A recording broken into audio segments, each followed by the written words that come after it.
It's 8:30 a.m., the earliest I've ever been awake in my life. I'm about to leave the Okinawa Main Island one more time, and I'm going to go to an island called Izena Island. I'm at the port right now. There was a cool little map inside the port, so I'm going to show you that, probably while everyone will look at me for talking to myself.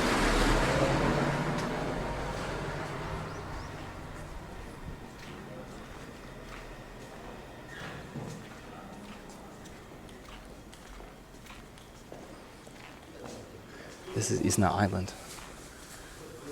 That's where I'm headed.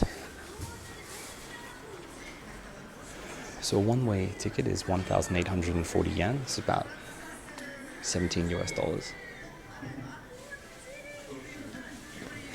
So when I leave the port, I'm going to arrive here to Nakata port on Izena. So as you can see, it's got some kind of mountains, some parks. The plan is to arrive and trek through here, through the village,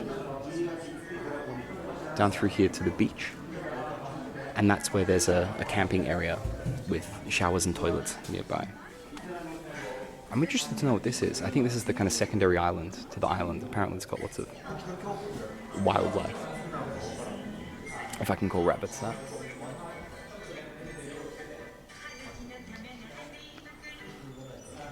So yeah, should be interesting.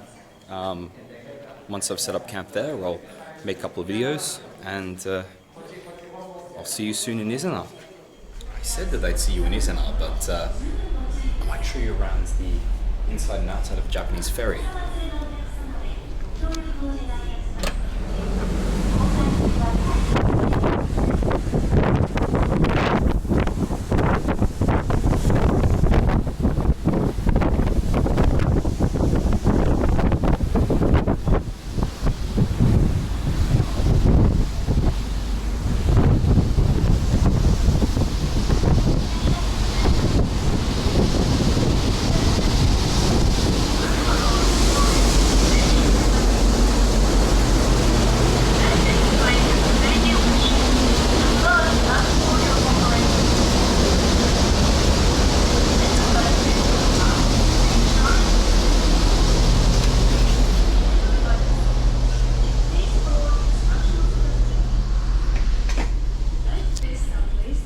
So we have the area up here where people can grab a seat.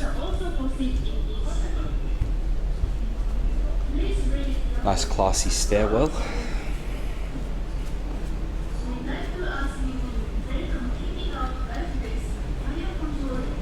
More seats down here.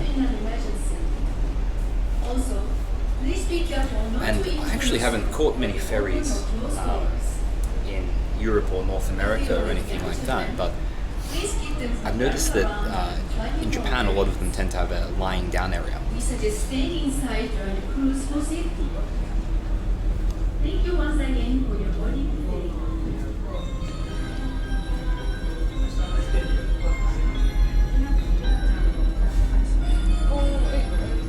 So traveling by ferry is one of the few methods of transport where you can actually lie down the whole way.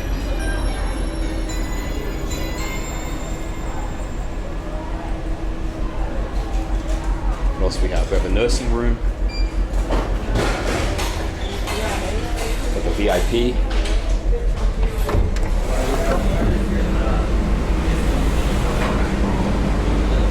But yeah, that's the general vibe.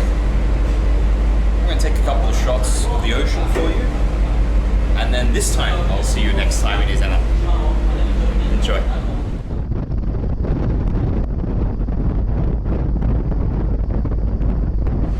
Goodbye, Main Island. And hello, Izena Island. I'm in Izena Island now. I've stopped off for a little picnic at this private beach.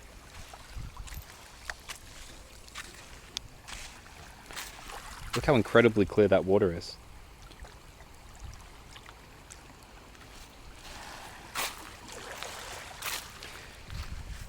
So when I was, sorry, the sandwich is in the shot. I think when I was looking at the map and saying that there's a kind of secondary island, I think it might have been that one that I was talking about. That one. That had the little picture of the rabbit and the deer.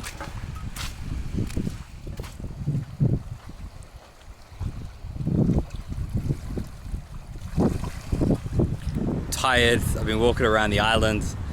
It's a beautiful island. But the plan for tonight is to set up the hammock somewhere along the beach. Here's part of the beach. These stone structures, by the way, are to stop the tsunami waves from coming and destroying this kind of built up part of the island in the event that would happen. It's not too impressive right now, this spot, but if we walk around the corner, there's a really nice private beach with some good spots to set up the hammock. I guess the issue though is, how far the waves come up, because if you look, the waves come fairly high up. This part of the beach, it seems like they stop around here, but right down there, they came kind of right up to where the tree line is. So I'm a bit worried that might be a bit dangerous if I do consider stopping there. In any case, once I've set up a nice spot, I'll be sure to show you what I've found. If you're interested in camping on an island like this, or you're wondering what the logistics of it are, basically this island, Izena Island in Okinawa, is free to camp anywhere. It's also encouraged for you to camp absolutely anywhere. Obviously probably not right in the middle of the village, but setting up a tent in an area like this, or a hammock, is completely not frowned upon whatsoever. This area is actually an official campsite. So these grassy areas is where you could come and pitch a tent. Bathrooms down there. There are outdoor showers, all free to use. So yeah, the plan tonight, I suppose, is to pitch the hammock, set up the hammock somewhere, and then use the facilities there. Maybe go into the town, have some food, have a drink, something like that. Maybe make a little campfire somewhere on the beach, and then of course clean it all up afterwards. I'm gonna go back to searching for a spot. We managed to find a camping spot, so I'm in a much better mood now. The area back over there where they had all the camp facilities, the shower and all that kind of thing, it was a nice area over there, but the beach wasn't quite as nice as the area that I've come to over here. Let's have a look. Isn't that beautiful, the way that the light reflects off the water? So this is the stretch of beach that I've decided to call home for tonight. By the way, while I've been traveling, I've been wearing Crocs without socks, just because it's annoying to wash socks, and it's nice to walk in the water. Isn't that absolutely stunning?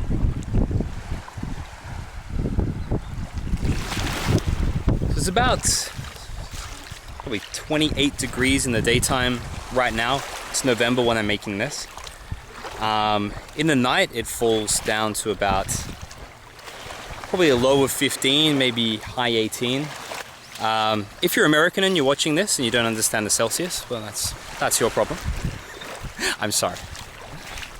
So this is the spot that we've set up. We found a really cool tree, strong branches, so we can both set up. Me and my friend I'm traveling with can both set up our hammocks. Do you mind if I show inside your hammock? Yeah? Okay. Yeah, thanks. So you were saying it was kind of cold at night, yeah? Yeah, especially on the bottom. Yeah. Because wind goes through. Yeah. So one of the problems that you have when camping in a hammock is because the wind kind of can go underneath, it gets really cold at night, right? Yeah. So she's done the very smart thing and put some kind of aluminium stuff on the bottom to stop the wind. I've done the less intelligent thing, and I'm just kind of going to wing it. Hopefully it will be okay. Let's see if we can hop in. Oh, one moment. Oh. quality content.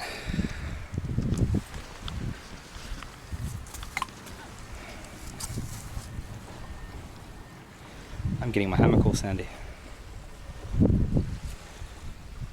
So this is the spot for sleeping tonight.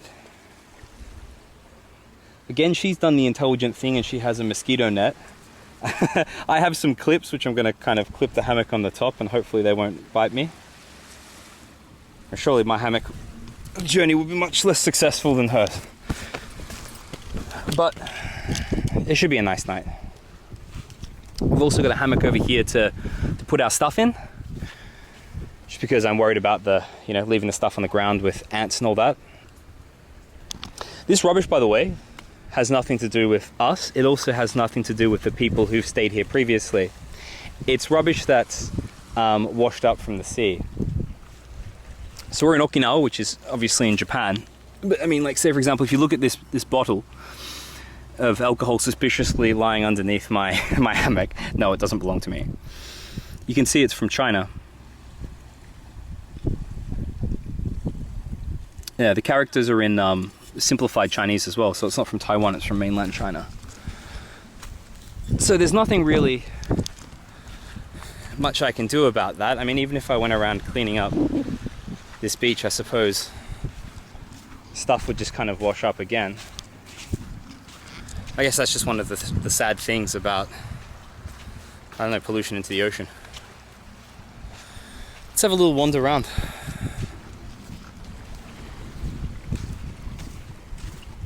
So this is low tide. I encourage you to watch my video that I put up a couple of days ago that I filmed last week when I was in Okinawa Island. Because you'll see the same thing that you're seeing here right now. At low tide in these islands in Okinawa, there's lots of lovely rock pools.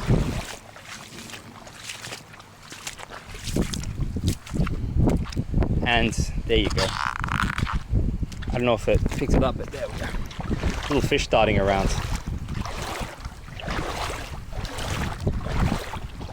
A lot of crabs and things as well. It feels so nice walking in the water.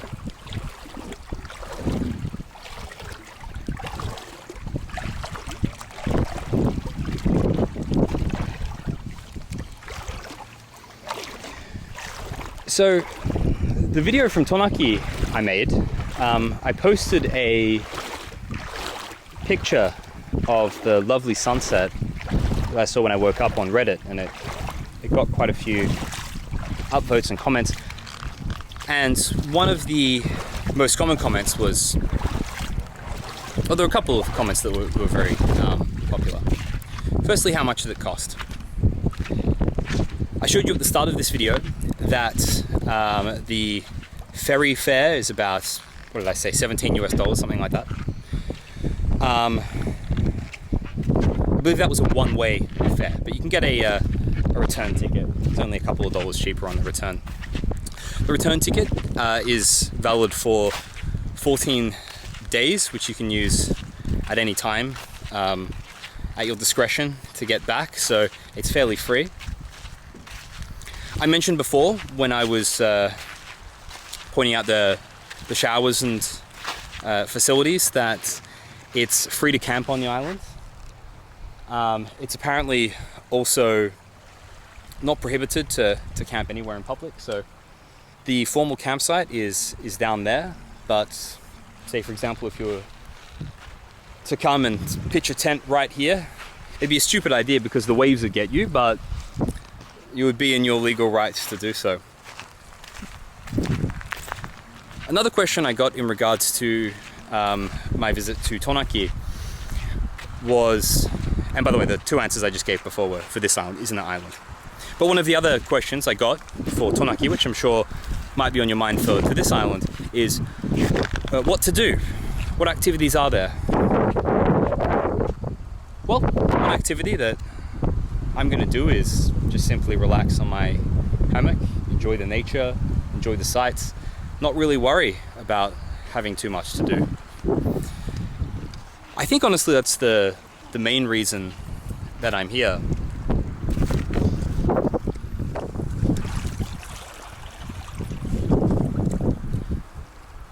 Now that I'm all set up in Izena Island, I've got my hammock, my spot where I can sleep, my spot where I can put my bags. It's time to just relax and enjoy the nature and the serenity of the island.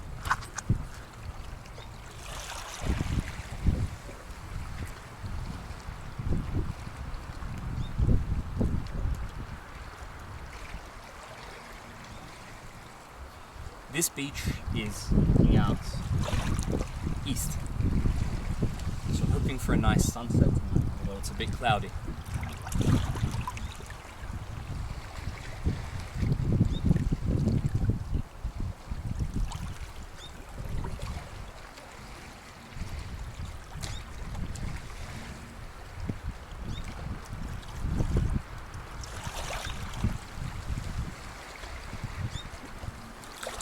Peaceful being out here. I was living in Tokyo for about 5 years on and off, working a very high level, very stressful corporate job in the translation industry. And I was also doing a couple of other things, studying law in Australia as well, which is a very stressful endeavor.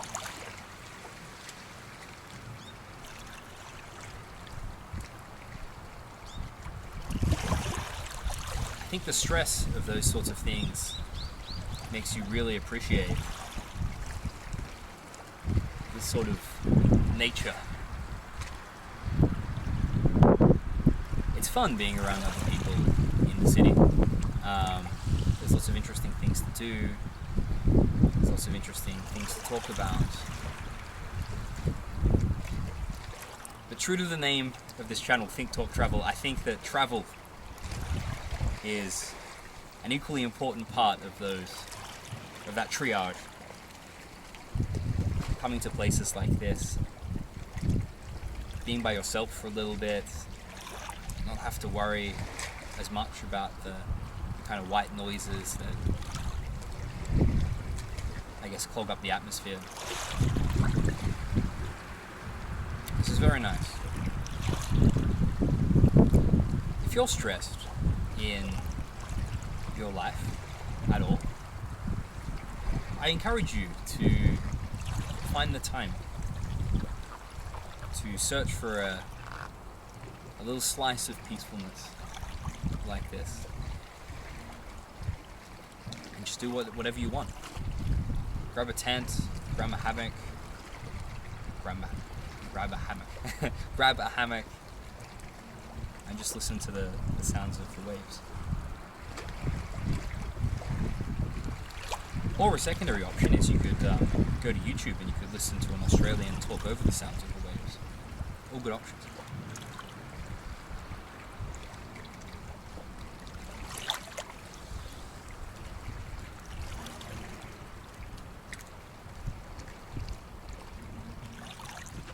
Well, that's my awkward tour of my campsite. Let's hope for a good sleep tonight, and let's hope for a good sunrise.